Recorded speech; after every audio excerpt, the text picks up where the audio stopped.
नमस्कार दोस्तों, मैं हूं संतोष पाठक और आप लोग देखना शुरू कर चुके हैं संतोष पाठक official YouTube platform. Madhya Pradesh के इंदौर में जो कुछ हुआ वो तो अपने आप में शर्मनाक था ही, लेकिन उसके बाद जो कुछ हो रहा है, जो कुछ किया जा रहा है मध्य प्रदेश की सरकार द्वारा, वो तो अपने आप में उससे भी कहीं ज्यादा शर्मनाक है। हमें 4, 10 और 15 के खेले में उलझाया जा रहा है, लेकिन इससे भी बड़ी बात है कि भारतीय जनता पार्टी को राजनीतिक संजीवनी देने वाले राष्ट्रीय स्वयंसेवक संघ के मुखिया मोहन भागवत लगातार भारतीय जनता पार्टी के साथ पल्ला झाड़ते हुए नजर आ रहे हैं। यूं कहूं कि भारतीय जनता पार्टी से पल्ला झाड़ते हुए नजर आ रहे हैं और इंदौर से महज 200 किलोमीटर दूर, बल्कि मैं यूं कहूं कि 200 किलोमीटर से भी कम की दूरी, क्योंकि 192 194 किलोमीटर की दूरी मध्य प्रदेश की राजधानी भोपाल पहुंचकर मोहन भागवत को जिस तरह का बयान देते हैं, जिस बयान के बाद एक बार फिर से यही सवाल खड़ा हो जाता है कि क्या मोहन भागवत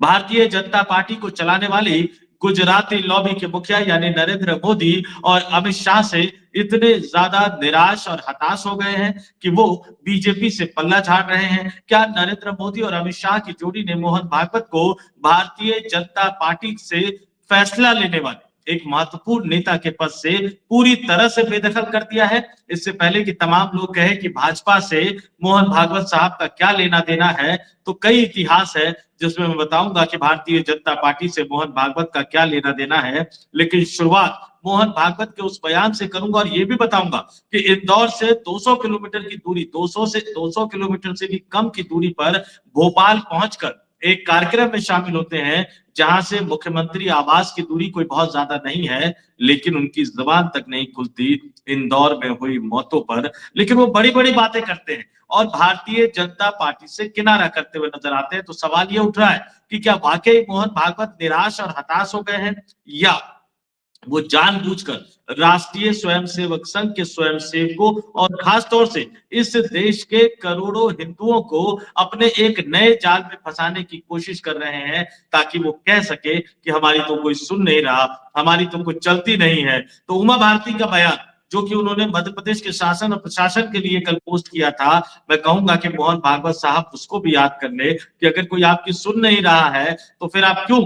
आरएसएस के मुखिया के तौर पर देश भर में घूम घूम कर हिंदुत्व का प्रचार कर रहे हैं और हिंदुत्व के बहाने भारतीय जनता पार्टी को चुनाव जिताने के लिए प्रचार कर रहे हैं? आप राष्ट्र निर्माण में लगे हुए हैं या सत्ता निर्माण में लगे हुए हैं? इन तमाम सवालों के जवाब आपको देने चाहिए। मैं तो चाहूंगा कि स्वयंसेवक ये सवाल पूछे, देश के हिंदू ये सवाल पूछे कि मोहन भागवत साहब आखिर कर क्या रहे हैं, मोहन भागवत साहब आखिर चाहते क्या है, और मोहन यादव मध्य प्रदेश के मुख्यमंत्री कैसे एक के बाद एक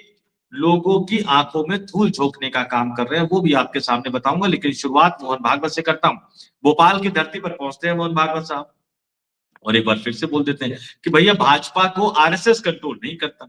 संघ को पार्टी के यानी भारतीय जनता पार्टी के नजरिए से देखना गलत है, और राष्ट्रीय स्वयंसेवक संघ एक पैरामिलिट्री फोर्स नहीं है। जरा मैं बता दूं कि भोपाल की धरती पर पहुंचे राष्ट्रीय स्वयंसेवक संघ के मुखिया मोहन भागवत ने शुक्रवार को, उसी दिन जिस दिन उमा भारती ने खुली बगावत कर दी थी भारतीय जनता पार्टी के इकोसिस्टम के खिलाफ पोस्ट करके, महापाप की बात करके, भ्रष्टाचार या घोर दंड की बात करके, उसी दिन मोहन भागवत उसी मध्य प्रदेश की धरती पर थे, मध्य प्रदेश की राजधानी भोपाल की धरती पर थे, और उन्होंने कहा कि भाजपा या विश्व हिंदू परिषद के नजरिए से राष्ट्रीय स्वयंसेवक संघ को देखना समझना गलत है।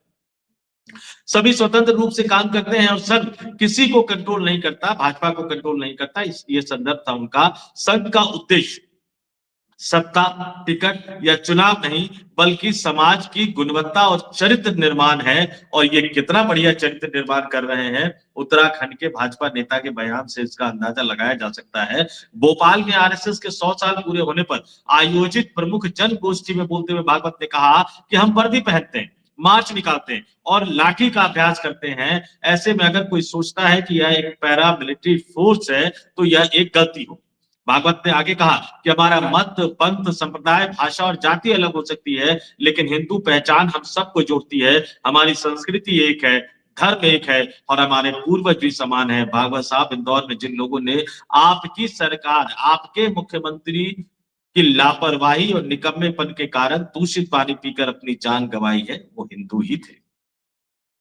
आगे देखिए, मोहन भागवत ने राजनीति, स्वदेशी अर्थव्यवस्था, युवाओं की दिशा, पारिवारिक जीवन और पर्यावरण जैसे मुद्दों पर खुलकर बातचीत की, अनुशासन की बात कही, टैरिफ विदेशी निर्भरता की बात कही उन्होंने, नई पीढ़ी को भारतीयता से जोड़ने की जरूरत पर जोर दिया, फैशन, फास्ट फूड और परिवार पर चिंता जताई, संघ को समझने की जरूरत की बात कही, संघ कैसे पैदा हुआ इसको लेकर उन्होंने बात कही, समाज बदलेगा तभी देश बदले जाने की बात कही उन्होंने, प्रेशर ग्रुप नहीं संपूर्ण समाज के संगठन की बात कही और ये भी कहा कि संघ केवल स्वयं सेवक बनाता है, यानी संघ जो है वो राष्ट्र निर्माण है, लेकिन मैं तो ये सीधे कहूंगा कि संघ जो है वो सरकार के निर्माण में लगा हुआ है, सत्ता हासिल करने में लगा हुआ है, नहीं तो क्या फर्क है, क्या जरूरत पड़ती है कि कश्मीर से लेकर कन्याकुमारी तक आपके स्वयं सेवक सिर्फ और सिर्फ भारतीय जनता पार्टी को चुनाव जितवाने में लगे रहते हैं। अगर संघ को सत्ता से कोई लेना देना नहीं है तो संघ के नेता उत्तर प्रदेश के मुख्यमंत्री योगी आदित्यनाथ के आवास पर जाकर क्यों बैठक करते हैं?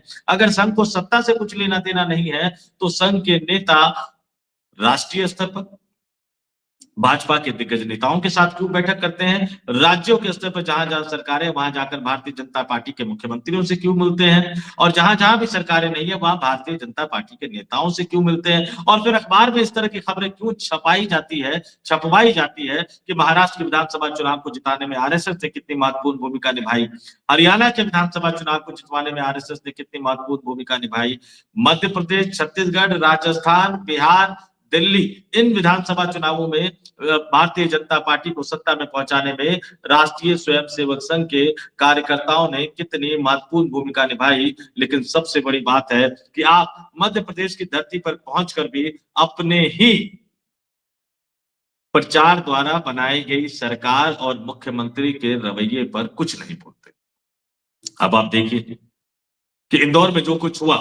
पत्रकार के साथ जो कुछ हुआ, हंसते हुए नजर आए कैलाश विजयवर्गीय, उससे आगे बढ़कर क्या कर दिया उन्होंने? वहां पर 15 व्यक्तियों की मौत की बात कही जा रही है, सैकड़ों लोग अस्पताल में भर्ती है। वहां के मेयर जो है वो खुद कह चुके हैं कि 10 लोगों का तो कंफर्म कर चुके हैं कि उनकी मृत्यु हुई है, लेकिन वहां के हाई कोर्ट में सरकार ने जो एफिडेविट दिया उसने बताया कि भाई दूषित पानी पीने से सिर्फ 4 लोग मरे।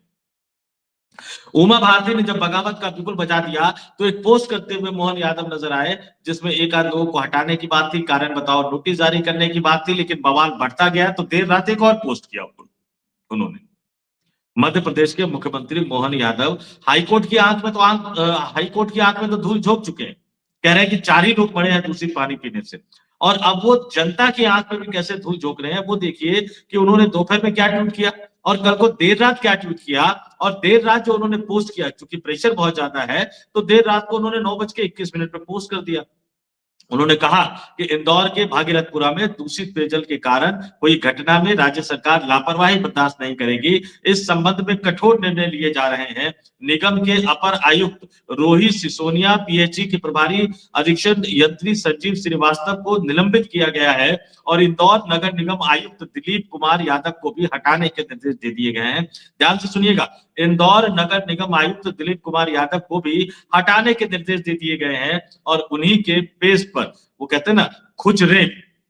एक सरकार की पोल खोल रहा है लगातार सोशल मीडिया पर, उसने उन्हीं दिलीप कुमार यादव के ट्रांसफर के ऑर्डर की कॉपी को पोस्ट कर दिया है। और ये जो ट्रांसफर के ऑर्डर की कॉपी है 2 जनवरी की, और इसमें ये बताया गया है कि दिलीप कुमार यादव 2014 बैच के जो है आयुक्त है और इंदौर के आयुक्त है, उनको ट्रांसफर करके उप सचिव मध्य प्रदेश शासन का बना दिया गया है पंचायत एवं ग्रामीण विकास विभाग में। अब सवाल यह है कि मोहन यादव साहब पहली बार मुख्यमंत्री बने हैं, लेकिन उनको इतना तो पता होगा कि ट्रांसफर करने का मतलब हटाना नहीं होता। आपने एक जगह से पद से हटाकर दूसरी जगह भेज दिया, क्या इसको आप सजा देना कहेंगे? क्या आप इसको दंड देना कहेंगे? या आप सीधे सीधे जनता की आंखों में धूल झोंक रहे हैं? और यहाँ राष्ट्रीय स्वयंसेवक संघ के मुखिया मोहन भागवत अब भारतीय जनता पार्टी से लगातार पल्ला झाड़ते हुए नजर आ रहे हैं। अपने तमाम दर्शकों से मैं कहूंगा कि आप मुझे जरूर बताइए, मैंने आपको बताया कि मोहन भागवत क्यों बीजेपी से पल्ला झाड़ रहे हैं। क्या वो नरेंद्र मोदी और अमित शाह के रवैये से इतने ज्यादा हताश, निराश और दुखी हो गए हैं? क्या भारतीय जनता पार्टी के फैसला करने में उनकी सुनी नहीं जा रही, उनकी चल नहीं रही, इसलिए वो उससे किनारा कर रहे हैं? क्या भारतीय जनता पार्टी के नेता एक के बाद एक उसको क्या कहे, उमा भारती की नजरों में पाप और महापाप किए जा रहे हैं, उससे डरकर मोहन भागवत पल्ला झाड़ रहे हैं, या उनको लगता है कि जहां जहां वो प्रवास पर जाते हैं वहां स्वयं सेवक उनसे सवाल न पूछ ले, हिंदू उनसे सवाल न पूछ ले, इसलिए वो जानबूझकर स्वयं सेवकों की आंखों में धूल झोंकने के लिए, हिंदुओं को भरमाने के लिए, हिंदुओं की आंखों में धूल झोंकने के लिए अपने आप को भारतीय जनता पार्टी के कर्मों से, उमा भारती के शब्दों में कहूं तो पाप और महापापों से पिंड छुड़ाने के लिए भारतीय जनता पार्टी से अलग थलग होने का सिर्फ और सिर्फ नाटक कर रहे हैं। सच क्या है, अपने तमाम दर्शकों से कहूंगा कि मुझे कमेंट करके जरूर बताइएगा, और ये भी बताइएगा, मोहन यादव के लिए कम से कम बता दीजिएगा भैया कि अधिकारी को हटाना क्या दंड देना होता है, अधिकारी को हटाना क्या सजा देना होता है, और आखिर ऐसा करके मोहन यादव क्या हासिल करना चाहते हैं, कार्रवाई कब, जिम्मेदार लोगों पर कार्रवाई कब, उमा भारती ने जो मांग की कि नीचे से ऊपर तक सब जिम्मेदार हैं, उन लोगों पर कार्रवाई कब, प्रायश्चित या दंड ये कब, ये तमाम सवाल आप भी पूछते रहिए, हम भी पूछते रहेंगे जब तक ये जवाब नहीं मिलेगा। और ये सवाल मेरे मन में जरूर आएगा कि इंदौर से 200 किलोमीटर से भी कम की दूरी पर खड़े होकर, मध्य प्रदेश की राजधानी भोपाल में खड़े होकर मोहन भागवत को मध्य प्रदेश के बच्चों की याद क्यों नहीं आती, जो कब सिर्फ पीकर अपनी जान गंवा चुके हैं, इंदौर के लोगों की याद क्यों नहीं आती जो दूषित पानी पीकर अपनी जान गंवा चुके हैं, वहां मरने वाले बच्चों की याद क्यों नहीं आती। अगर आपको इस सवाल का जवाब पता हो तो कमेंट करके हमें जरूर बताइएगा। इस वीडियो में इतना ही, मुझे यानी संतोष पाठक को दीजिए इजाजत। आप तमाम लोगों से अपील आग्रह देखते रहिए संतोष पाठक ऑफिशियल यूट्यूब प्लेटफॉर्म। बहुत बहुत धन्यवाद, आभार, नमस्कार।